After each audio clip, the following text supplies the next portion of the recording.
Good morning and welcome to Signature Morning.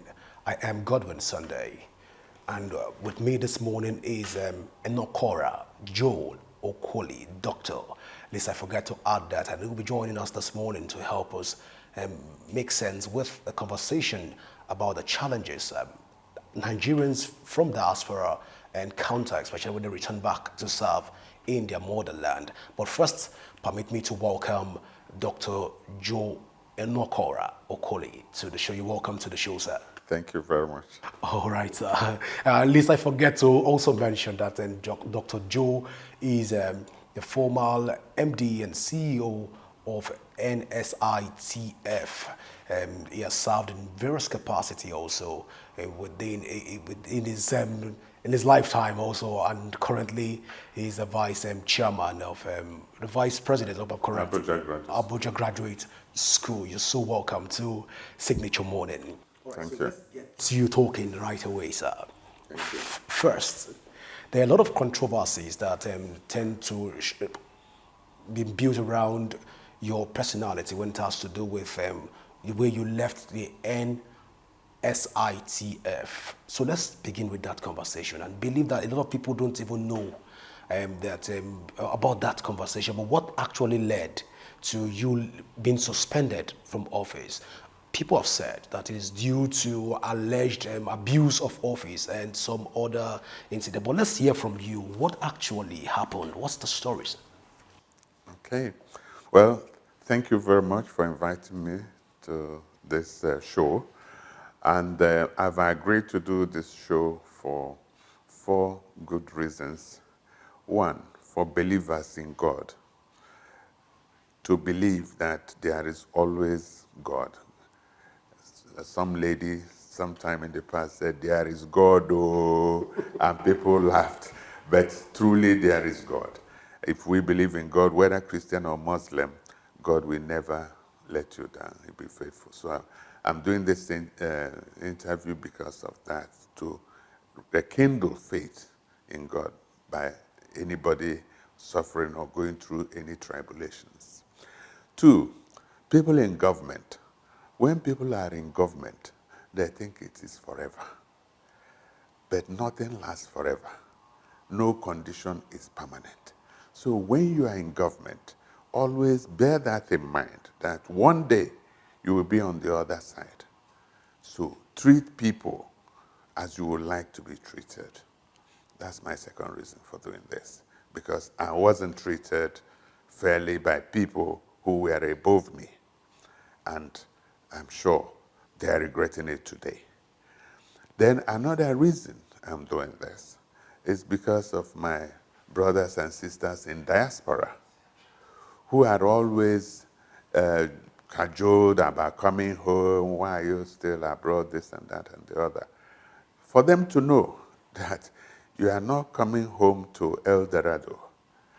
Oh yes, that even the people who are asking you to come, they might have their ulterior motives for goading you into coming home. And so when you are coming, just know that you are coming, even though it's your country, you are coming home to do battle, even though you are coming to contribute to the development of your nation. I think those reasons suffice for why I've agreed to do this interview. Now, coming to my experience at Nsitf, Nigeria Social Insurance Trust Fund. On the 28th of next month, it will be 15 years since I've been in turmoil in my life, career, and because of the experience, the horrible experience I went through, I had to go through as Managing Director, Chief Executive Officer of Nigeria Social Insurance Trust Fund. Before that, before Nsitf, I had served creditably, honorably, as Chief Management Consultant to the 5th Senate under Senator Ken, distinguished Senator Ken Nnamani, before Obasanjo now appointed me first as chairman of Nsitf and subsequently as managing director of Nsitf. I got there, when I got to Nsitf, the organization was almost dead. Why? Because this is an organization that used to employ over 3,000 people when they were collecting pension contributions.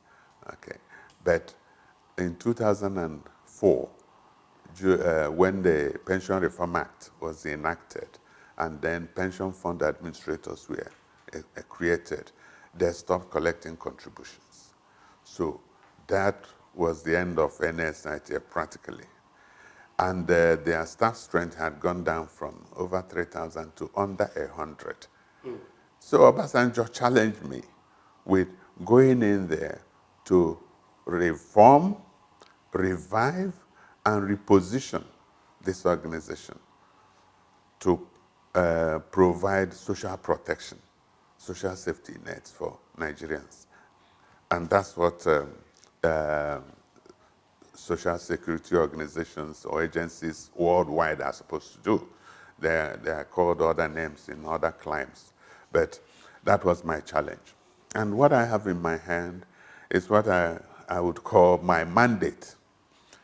When I arrived at Nsitf, I drew up a mandate as to what I would want to achieve, the legacy I would like to leave behind, I would like to be remembered for after my tenure. And starting with employee compensation scheme. Now, this was this is a scheme that the entire United countries of the world that subscribe to human rights and all that signed up to. But Nigeria had been, if you like, lagging in enacting the act. And the scheme is to provide compensation for anybody injured in a place of work as a result of work. So I defended that bill before President Olusegun Obasanjo Executive Council and also Yaradua before it was accepted as an executive bill. Subsequently made it to National Assembly and was enacted as an act. Now, that bill has the act can employ, with our projection, over 10,000 people. If you consider the number of local governments in the nation, 700 and something, and all the regional offices and all that, employing on average 5 people, you can imagine how many people could and would be employed under that act. As whether the current management of Nsitf have reached that, if you like, target is an open question. My information is that they haven't, because if you don't have the vision for something, you can only try, but the challenge will remain for you to attain the heights. Okay, so that was one. Then I also wanted to establish social security studies in Nigeria as a degree program by endowing a chair in Ahmadu Bello University, University of Ibadan, and UNN Nsukka, University of Nigeria Nsukka, to teach social security, to create a program, a degree program, so that we would have experts, people who are competent and knowledgeable about social safety nets. That obviously hasn't happened. And that's something you could just, in fact, we had written to the universities in my time while I was there, and they signed up for this. But unfortunately, I wasn't there long enough to implement that. Then, of course, we had a program to establish our own microfinance bank. And then, if you like, youth housing for young people, and business incubation centers and all that. So we had a whole lot of things planned, but unfortunately, it wasn't meant to be. My travel started when one Ngozi Olejeme was appointed chairman by Goodluck Jonathan. And she came, with all due respect, this woman, the highest thing I knew, I found out that she had done in her life was to run a hairdressing salon. And being appointed chairman of a mega institution, a big institution with so much responsibility as Nigeria Social Insurance Trust Fund was a misfit. So she came there not knowing anything about what the organization was about. She was only there for herself. And she didn't mince words to say it. So she came to me and said that she had run for governorship of Delta State the year before she came, which was, she came in 2009, and that she needed to recoup the funds she expended running for governorship of Delta State. So I said, I'm sorry, madam, this is not the place for you. There is practically no money here. And I brought out the audited accounts. Of course, she couldn't even decipher, understand, or read the audited accounts. I showed it to her. I said, all we had at Nsitf was 400 million.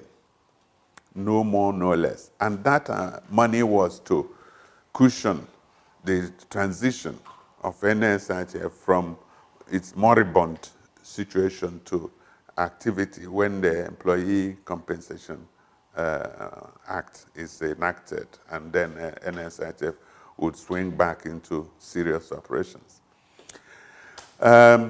Needless to say, she came with so many outrageous demands on me, including giving her office space in the building, and she was a non-executive chairman, and leverage or leeway to employ staff, about 7 staff, to attend to her constituents. So I told her, sorry, you're in a wrong place. And when I had the opportunity to meet with Jonathan, President Jonathan, I explained the situation to him, told him my shock with such a woman coming as chairman. And Jonathan confessed that he was the person who had put the woman there.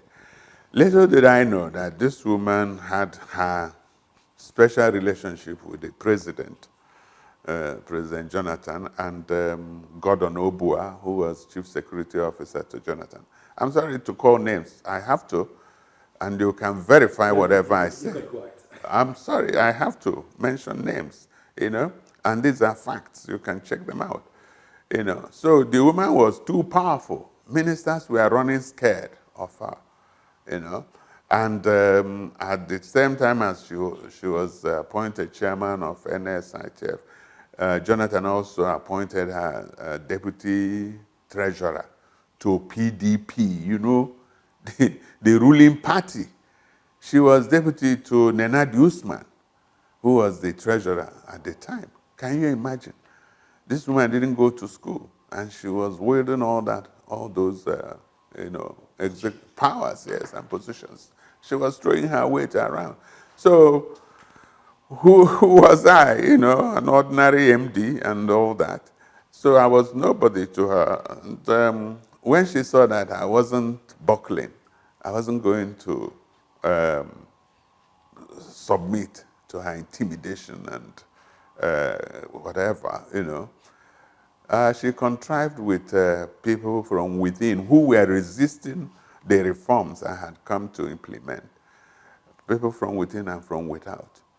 They came up with an allegation that I had, they didn't really say stolen, because they couldn't prove that anything was missing. They said I had refused to transfer 1.6 billion to trust fund, the pension administrator. That was the accusation. Not that I stole the money, because if you say somebody stole the money, you show the trail, how the money left. First of all, there was no 1.6 billion at Nsitf at the time. All we had was 400 million. And out of that 400 million, we used 100 million to establish ProHealth, HMO, which I hope is still, operating today, amongst the health maintenance organizations. So they came up with this allegation. Ridiculous, baseless, empty allegations. I wasn't ruffled. I said, excuse me, please, prove it, And the next thing, I was to be suspended without any investigation. They are suspending me. What are you suspending me for? But it didn't bother me because I said, well, I'll go on suspension. You will find that there's nothing there, and I'll come back. But I was naive. I didn't know. But I don't know if we were to do it again, whether I should have even allowed myself to be suspended. One, they didn't have Olejeme didn't have the authority, the right to suspend any chief executive officer appointed by the president. Yes. In fact, let people know this. If you are a chief executive of any parastatal, your board cannot suspend you. It's only the president who appointed you that can suspend or remove you from office. But in my naivety, so to speak, and also not having gone through this kind of traumatic experience and useless way of doing business, I left. Then, of course, whether they carried out any investigation or not, I didn't know. Nothing was happening.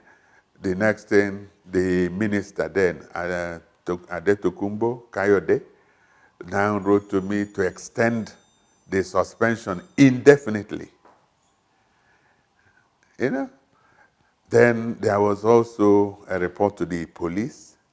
The police investigated, did a detailed investigation of the allegations, and exonerated me fully, wholly, of any wrongdoing. Then I expected that after the police investigation report that I would be recalled, but that didn't happen. So, of course, I didn't keep quiet. I wrote to President Obasanjo, who appointed me. Obasanjo called Jonathan. Jonathan was in Enugu on that very day. I was in Abeokuta with OBJ. OBJ called Jonathan and asked Jonathan to see me. I went, saw Jonathan, explained the whole thing to him, and he was really sorry that I was going through all that madness. He said he was going to investigate. Nothing happened. I wrote to successive ministers for labor, Tokumbo, and what's his name? The guy Wogu, who replaced him. But they were all scared of this woman because the woman was like a terrorist. She was terrorizing ministers because, she could go to the president or the chief security officer of the president and say anything, and you'll be removed. Stories are told that she made Tokumbo Kayode interim minister of justice, because Tokumbo cooperated with her to remove me, because Tokumbo also had his own agenda and all that. Look, if I'm to tell, I hope one day I will write my experience. It will make a very interesting reading, because every single person along the line had their own agenda. So all the people wrote to the secretary to the government, wrote to even General Gowon, intervened. But all representations on my behalf seeking for justice were ignored. So it has been a horrible, horrible experience, which I do not and will never wish even on my worst enemy.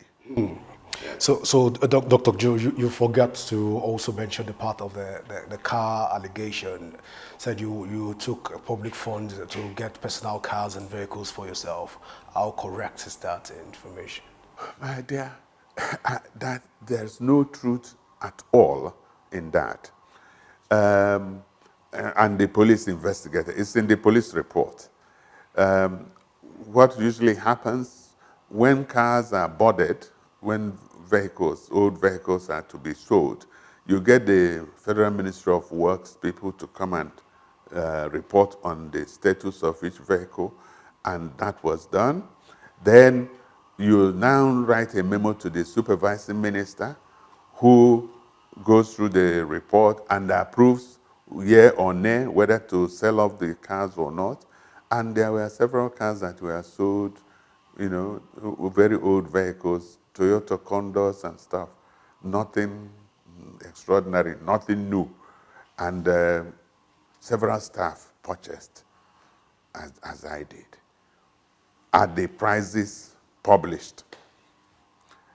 Nothing, nothing extraordinary, nothing there. And I was exonerated because the ministerial approval to sell those vehicles were there. All right, Doctor, let's look at this other side of the conversation. Many people don't know that you've spent quite a lot of years outside the shores of Nigeria. Many people are not aware of this. Now, how did your friends and family members, especially people that know you in out in diaspora, how did they react to these allegations? Did you get calls from abroad? Was there like a form for? Let's get you talk to us on this. My goodness. Well, my friends from abroad, they were in shock, total shock about what I was going through.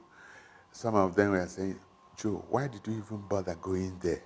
Didn't you know that that place is, is an evil forest or something, But how would I know?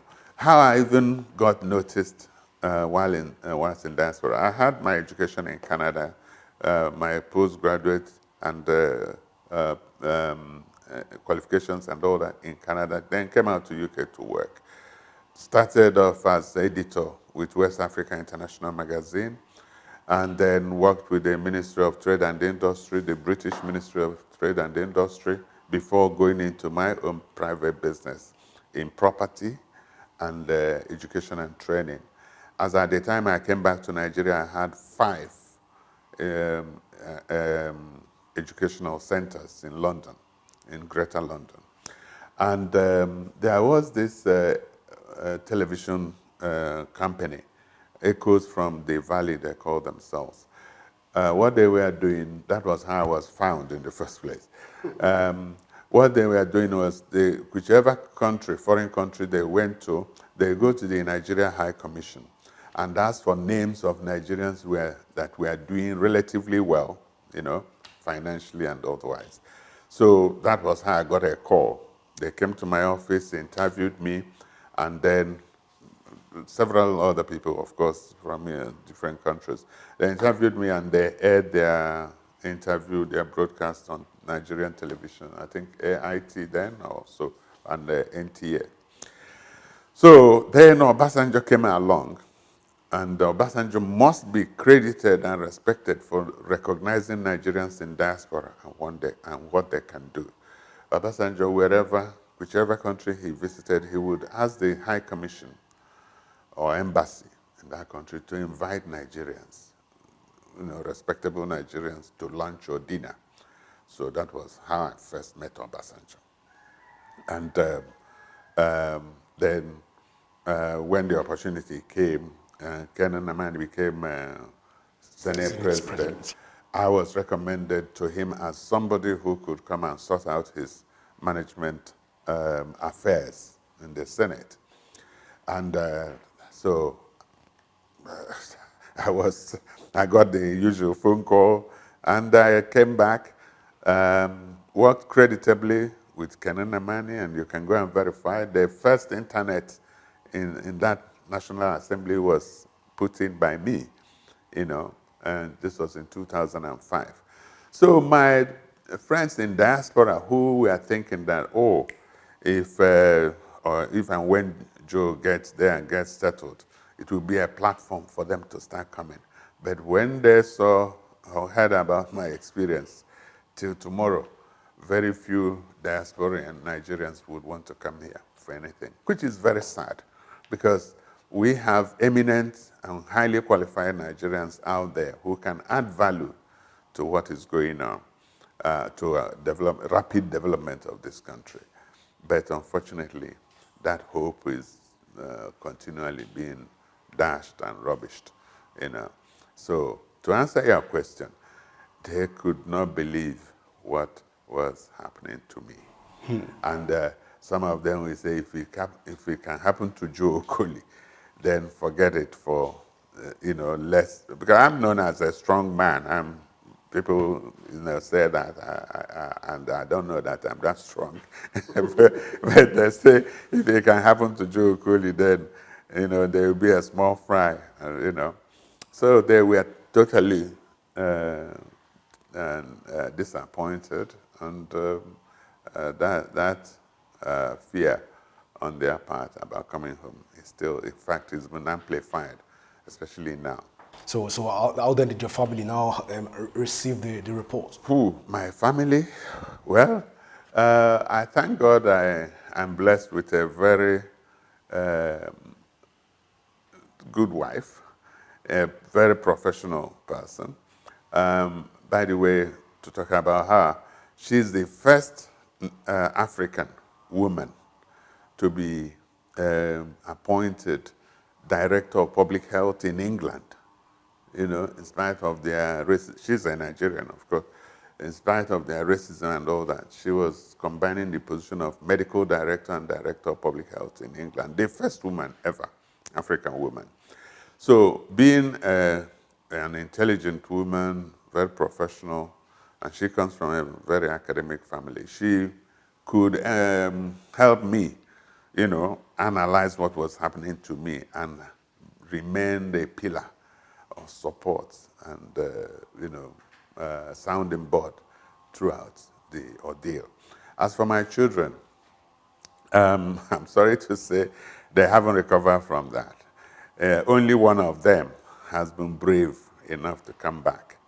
And even that one that came back, sometimes he regrets being here. The other three, we have 4 children, 3 boys and 1 girl. The other 3, I think you need to, I don't know what you will offer them to come back to Nigeria, given what happened to their father. So it has been a horrible experience.